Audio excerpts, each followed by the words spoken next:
The rain was beating against the windows, and the air in the room felt thick as old wine when she finally decided to turn off her laptop. It was past midnight. A dim light flickered in the kitchen, barely enough to reflect the black screen of the turned-off television. She had walked past, thinking only of going to bed, when there was a dull but distinct knock on the door. Not harsh or alarming, more sure, as if the person on the other side knew it was coming. She stopped, feeling her heart beat faster and her mind trying to find a logical explanation. A neighbor, a delivery man, someone she knew. But it was too late for logic. The knock came again, a little quieter this time. She went to the door and looked through the peephole. Under the dim light of the street lamp stood a tall man in a dark coat, the hood pulled up so that his face was almost invisible. He held something wrapped in cloth in his hands. "You," his voice was hoarse, as if he hadn't spoken for a long time. "Are you Martha?" She nodded instinctively, although she didn't remember ever seeing him. "This is for you." He unfolded the cloth, and in his palm lay an old cassette recorder, scratched, with a broken stop button. Next to it was a single cassette with a sticker on which the time was written in black ink, 3:15. "Who are you?" she asked, trying to keep her voice even. He raised his head, and for a moment the light of the lantern touched his face. It was the look of a man who had seen more than he should have.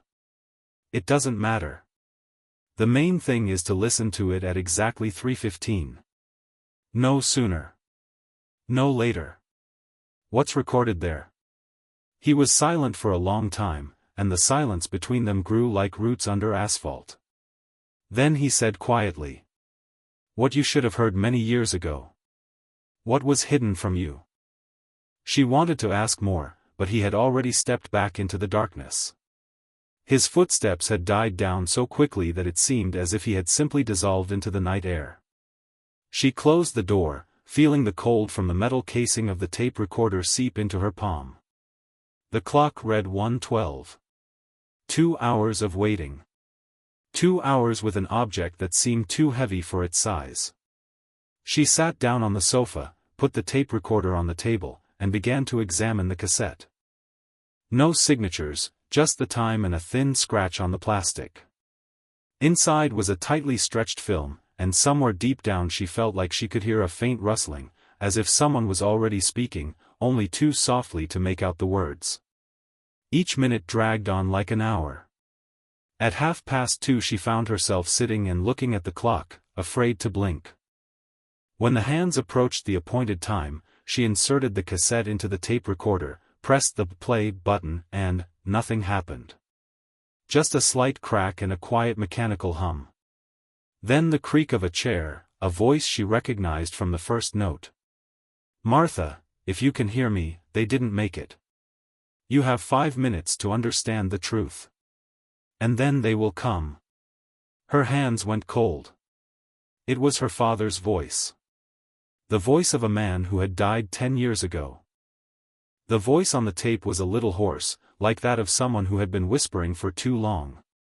Each word seemed to be pulled out of the darkness, where it had lain for years, waiting for its time. "You must be looking at your watch," he said, and she froze. It was impossible. How could he know that she was looking there right now? "Don't be afraid. Time will pass anyway. The only question is whether you use it correctly." Marta swallowed, feeling the dryness burning in her throat. She wanted to scream, "Who recorded this? How are you alive?"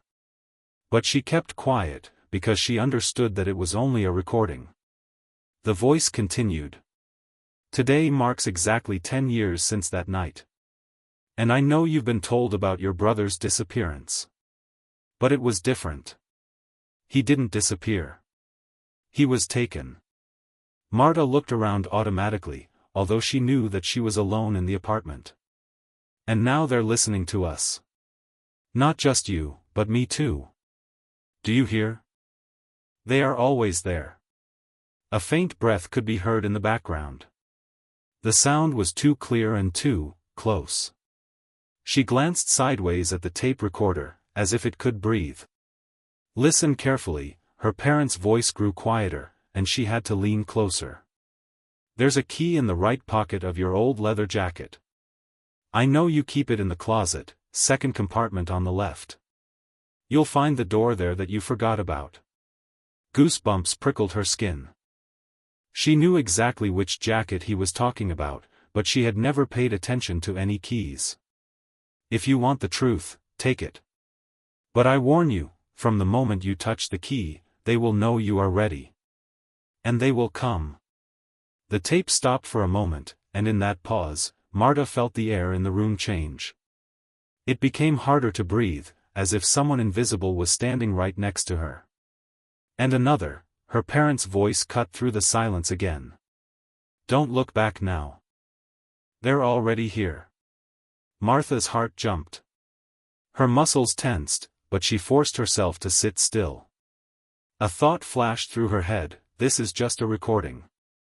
This can't be true. And just then she heard it, a light sound, like someone dragging a fingernail across a wooden surface. And it wasn't coming from the tape recorder, but from behind her. She turned around abruptly. It was empty. Only the kitchen in semi-darkness and the door to the living room, swaying slightly from the draft. When she looked back at the tape recorder, the voice continued as if nothing had happened. "You have to decide now. Take the key, or turn off this cassette and remain in the dark forever. But if you decide to listen further, remember, time is short." He fell silent. Then another, completely foreign voice, quiet and emotionless, whispered, "She can hear us now." The tape spun faster, and the recording ended with a sharp click. Martha sat still, feeling the sweat trickle down her back. Her gaze fell on the closet in the corner. There, in the darkness, an old leather jacket awaited her. And, perhaps, the key that would change everything.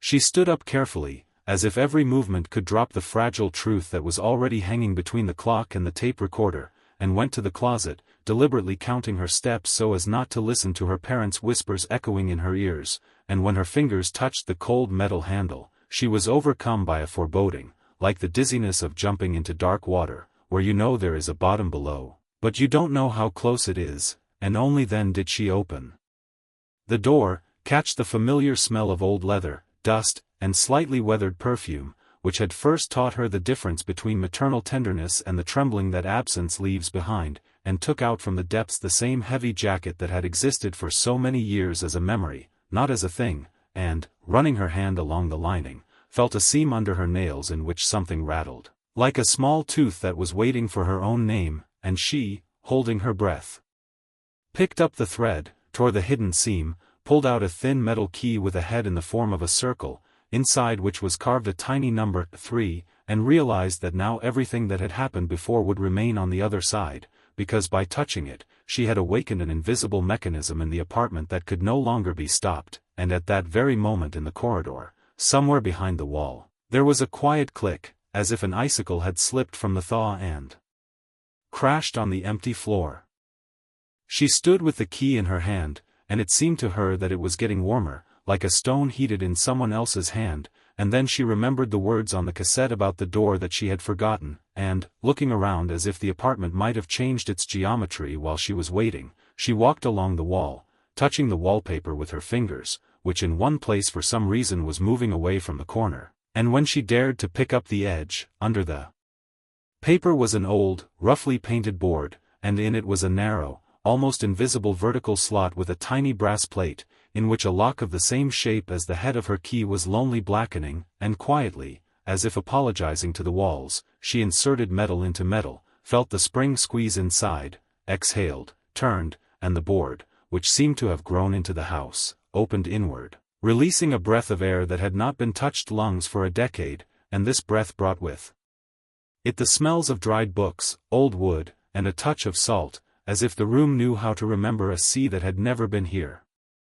There was no ordinary closet behind the door, because the space made an unexpected retreat. A small corridor, upholstered in clapboard, led to a square room without windows, and in it stood a table covered with oilcloth with a small blue pattern, on which lay an open children's album with glued-on clippings. Next to it was a toy car with a broken wheel, and on the opposite wall hung a clock with its hands stopped exactly at 3:15, and at that second when Marta saw the numbers, she felt something move in her chest, because the time she had been told to choose for listening suddenly turned out to be fixed here, in the wooden body of the clock, and it was not a coincidence, but something like a signature left by someone who knew she would come, and she stepped into the middle of the room, noticed by the table an old tape recorder of the same model as the one in her kitchen, but cleaner, as if it had been just wiped, and next to it was a cassette without a sticker, with a tiny scratch in the shape of a crescent moon, and when she ran her finger over the film, she felt a sticky trail of dust that someone had just torn off.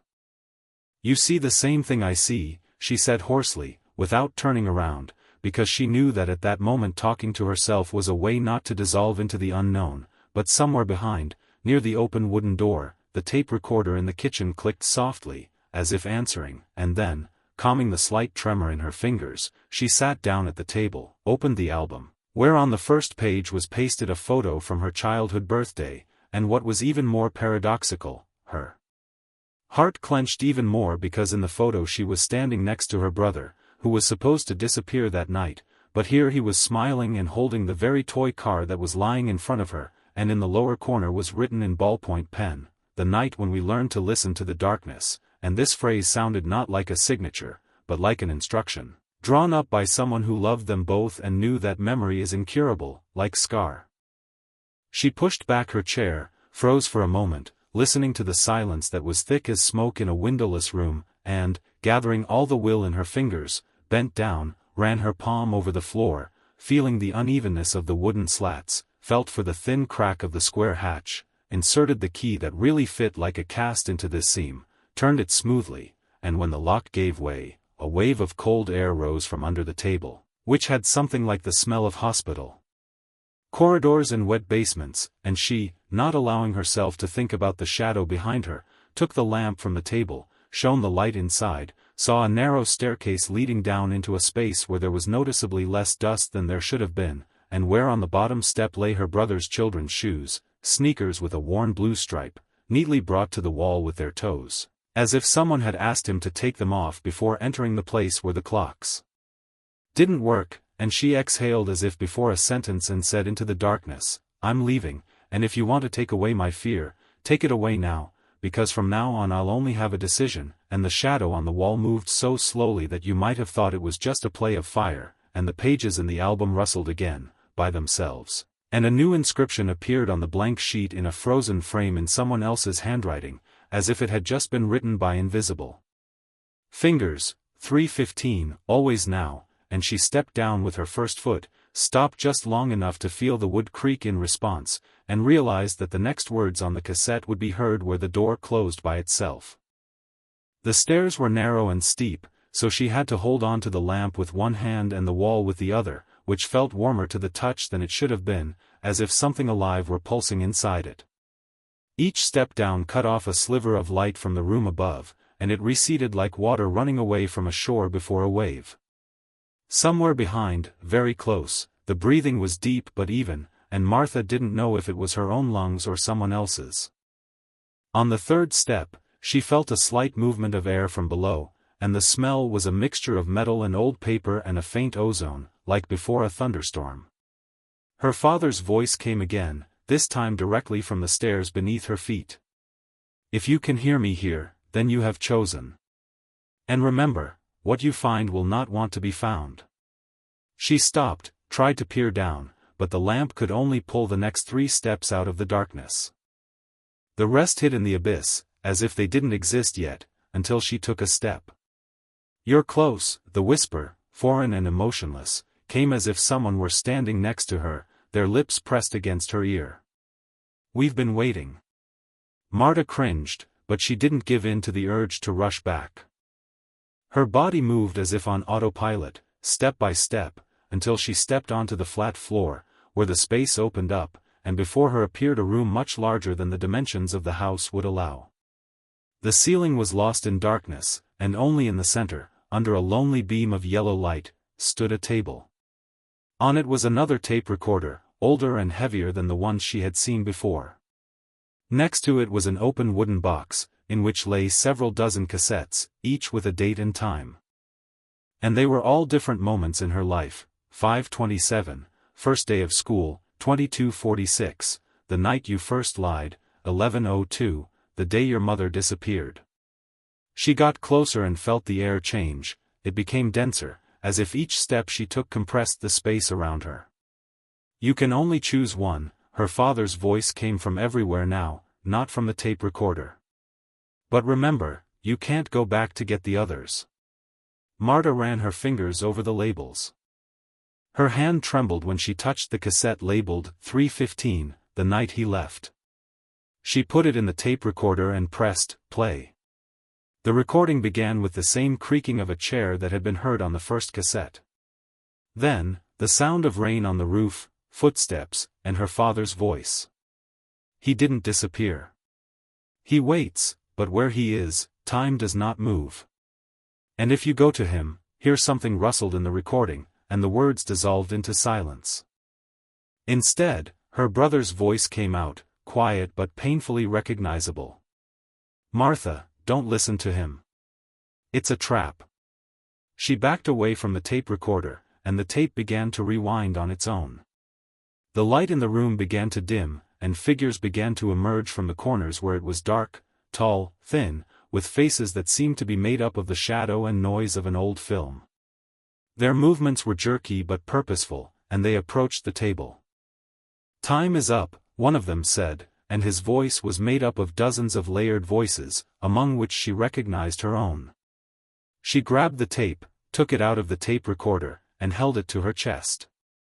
The figures paused, as if waiting for her to take the next step. "If you leave now," came a voice from all sides, "you will never know what happened that night. If you stay, you will never return."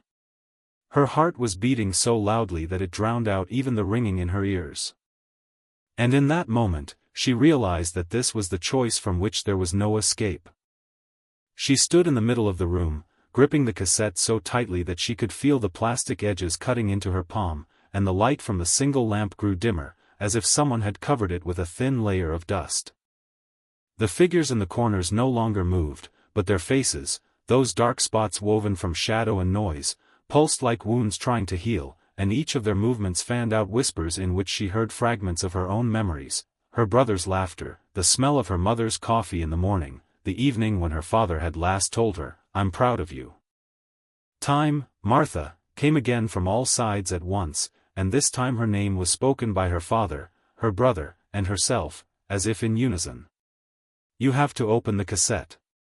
She looked at the tape recorder, and at that moment she realized that there was no stop button. Only play and rewind. The choice was as clear as a whisper in the dark. She slowly inserted the cassette into the receiver, and before pressing, she closed her eyes, imagining two possibilities. One, she presses and learns the truth, but never leaves this place. The other, she breaks the cassette and goes upstairs, forgetting forever what she saw here, saving her life but losing the chance to find her brother. "If you choose him," her father's voice said, now very close, as if he were standing behind her, "you will lose yourself. If you choose yourself," her brother's voice added softly, "he will stay here." She felt a growing sense of not fear but a heavy calm in her chest, the kind that comes before a decisive step, when there is no point in hesitating. And she pressed play. Only breathing could be heard from the speaker. Then her own voice, as it would sound in 10 years. "If you can hear this, you've already made your choice. And now someone else is standing on the stairs, holding the key. Don't look back. Don't explain. You're on their side now." She opened her eyes. The room was empty. There were no figures. The lamp was shining brightly. Before her was the door to the upstairs. And in the silence that hung, she realized that even if she got out, her life had already changed, because somewhere in the darkness, under the skin of the house, there was a tape of her own voice telling someone else how to find her way here. She took a step toward the door, but before she left, she looked down the stairs.